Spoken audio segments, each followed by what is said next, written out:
I don't know how I've done it, but I did it.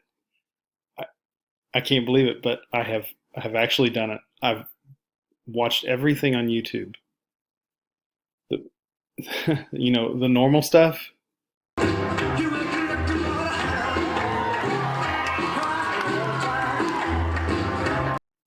the popular stuff, Am I pregnant? Am I pegnate? Help? Is there a possibility that I'm pegrant? and the weird stuff. We'll be building muscular strength. That's what this video's about. Beauty and strength. This is connected to everything in life. Connected to victory and happiness. Victory and happiness is the most important thing for everyone. Okay, let's go. Oh my gosh, so much weird stuff.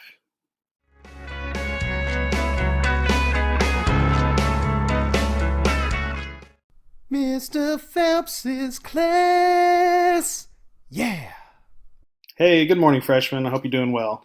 So today we're going to read our last Romantic era story. This is Young Goodman Brown. This is by Nathaniel Hawthorne. If you're not familiar with Nathaniel Hawthorne, he wrote The Scarlet Letter, which is a fantastic book. It's tough to read, but it's fantastic. This is one of his short stories, and that being said, it is a little long, so I'm going to give you the whole class period basically to read this today.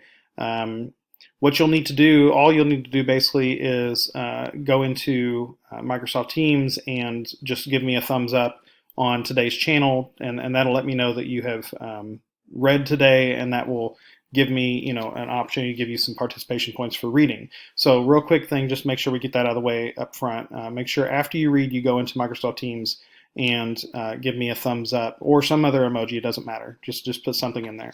School appropriate, of course. So this is Young Goodman Brown. While you're reading this, again, because we're looking at the Romantic period, of course, and so much of the Romantic period focuses on symbolism, that I want you to look very deeply at symbols in here, especially religious ones and especially ones based on color. Okay, obviously we've got one in the title already. Just as a quick note, Goodman at the time would have been like a way of addressing a young man, right? So it'd be like calling somebody Mr. or something like that.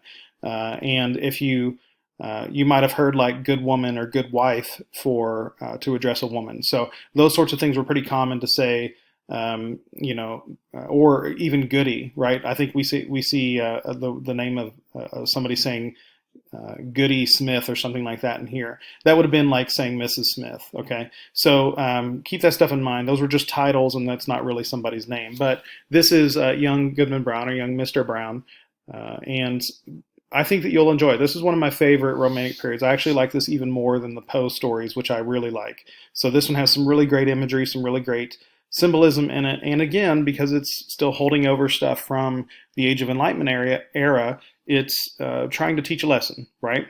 But it's a little more grounded in the religious side of things than certainly Edgar Allan Poe is. So read this. Just as a reminder, we are going to meet. Actually, I don't remember if I told you all of a sudden. We're going to meet as a class tomorrow to talk about this. Tomorrow at 2 p.m. So Tuesday at 2 p.m. Please set aside your time, and we'll talk about this as a class and dissect it. We'll spend the class period basically on this tomorrow. Okay, so make sure you have it read by then at the earliest.